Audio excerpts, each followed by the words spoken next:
Olá, tudo bem? Dando continuidade ao vídeo de ontem, nós seguimos falando sobre feedback, essa ferramenta espetacular que pode elevar a sua equipe a um patamar de excelência. Muitas pessoas têm dúvidas quanto ao feedback quando começam a implementá-lo nas suas equipes. Afinal, o feedback ele deve ser dado em público ou em privado?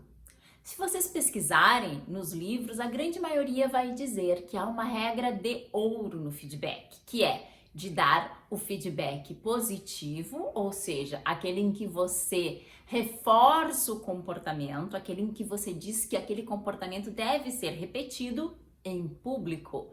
E o feedback corretivo, aquele então que você aponta as melhorias em privado. Mas afinal, essa regra é absoluta? Comporta exceções? O que eu trago para vocês aqui são algumas reflexões sobre isso. Eu estou de acordo que o feedback corretivo deve ser sempre dado em privado, para preservar a pessoa, para evitar qualquer espécie de exposição a toda a equipe. Quanto a isso, eu acho que realmente não há outra forma, precisa ser dado em privado. Mas quanto ao feedback positivo, sempre em público, e aí eu trago uma questão para você. Sempre que você for diferenciar muito uma pessoa em relação a outra, pessoas que fazem a mesma tarefa, nem sempre é aconselhável que você faça isso para o grupo todo. Se você for elogiar toda a equipe, sim, faça o feedback em público, mas se você for fazer uma diferenciação muito grande, isso pode causar rivalidades na equipe, pode até causar um sentimento de injustiça, né? De pessoas que fazem atividades muito diferentes e por isso entendem que aquela avaliação a mais dada para aquela pessoa pode não ser a mais justa. Então, sempre que vocês forem dar o feedback, mesmo que positivo, em público, eu convido vocês a fazer essas reflexões para que o feedback na sua equipe seja o mais eficiente possível. Há alguns cuidados também ao dar o feedback.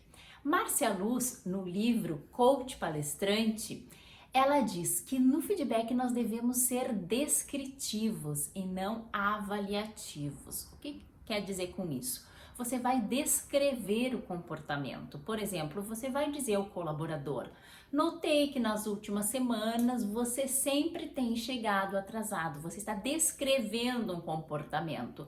E você não vai dizer para a pessoa: você é um impontual.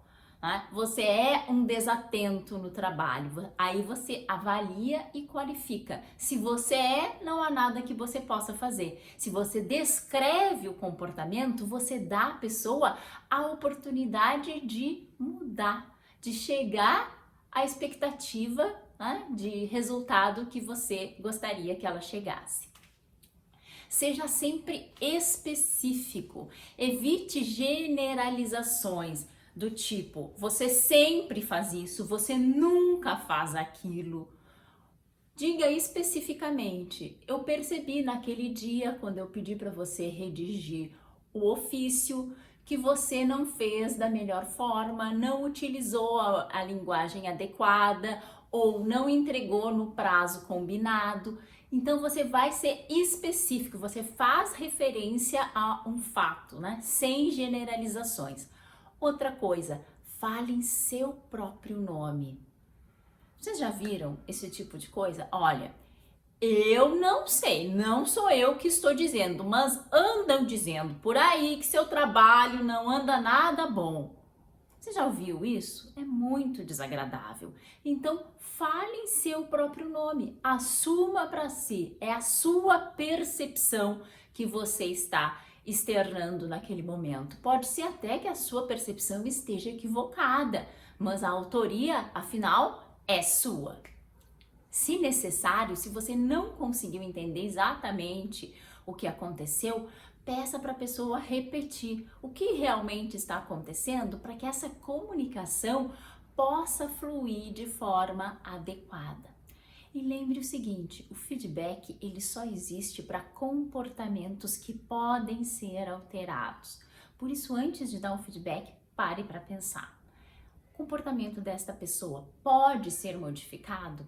Porque se você chegar à conclusão que não pode, não adianta realmente dar feedback. E, como diz o ditado, o que não tem solução, solucionado está, não é mesmo? E lembre de sempre encerrar o feedback com um plano de melhorias. O que significa isso? Apresentando ao colaborador o que você quer que seja feito, né? Em momentos, em passos, para que essa orientação possa gerar o melhor resultado possível. E é muito importante também que você, líder gestor, esteja plenamente convencido de que o feedback é algo positivo, que contribui para a melhoria do trabalho. Sabem por quê? Porque se você não estiver convencido, você sempre vai externar esse desconforto e o seu feedback não vai ser adequado. Então, antes de tudo, leia sobre o assunto, se convença interiormente de que o feedback é de fato uma ferramenta excelente que pode melhorar e muito o desempenho da sua equipe. Mostre para a equipe que você está trabalhando para adquirir esta habilidade. A habilidade de dar e de receber feedback. É muito importante que o gestor aprenda a dar feedback, não há dúvida, mas é importante também que ele esteja aberto para receber. Esse tem sido um grande desafio, até nos cursos online em que eu sou tutora.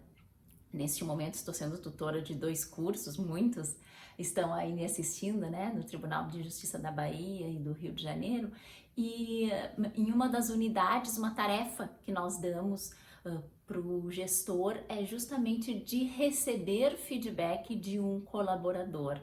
Isso é difícil, né, para quem está numa posição de gestor, mas é muito necessário. Mas como eu já disse no vídeo anterior, nós só podemos mudar se nós soubermos no que nós estamos falhando.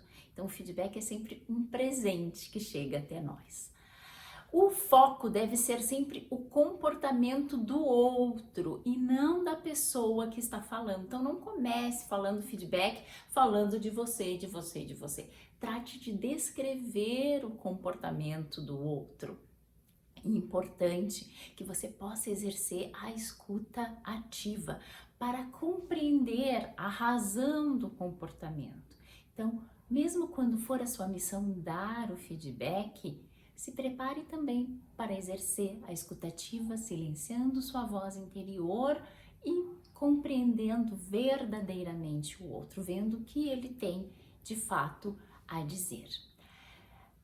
Nos cursos que eu tenho dado, eu percebo que a maior dificuldade de todos, a minha experiência, claro, é com o poder público, mas em conversa com amigos, empresários, eu sei que essa dificuldade existe também na iniciativa privada, que a maior dificuldade, de fato, é de dar o feedback negativo.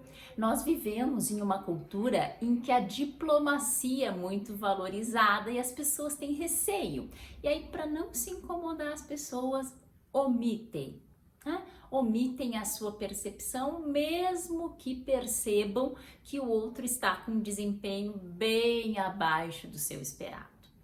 Bom, então, como resolver essa dificuldade? Como dar o feedback também trazendo os pontos a serem melhorados, sem melindrar, sem comprometer o clima organizacional? Você já passou por esse dilema? Pois hoje então aqui eu vou ensinar a você uma técnica que se chama feedback sanduíche. Sabe como é? Pensem no sanduíche. O pão é o positivo e a carne, o recheio, são os pontos a serem melhorados. Por exemplo, você pode chegar falando para o colaborador: eu venho percebendo que você anda bastante pontual ao trabalho, que o seu empenho é bastante grande para realizar o melhor trabalho possível.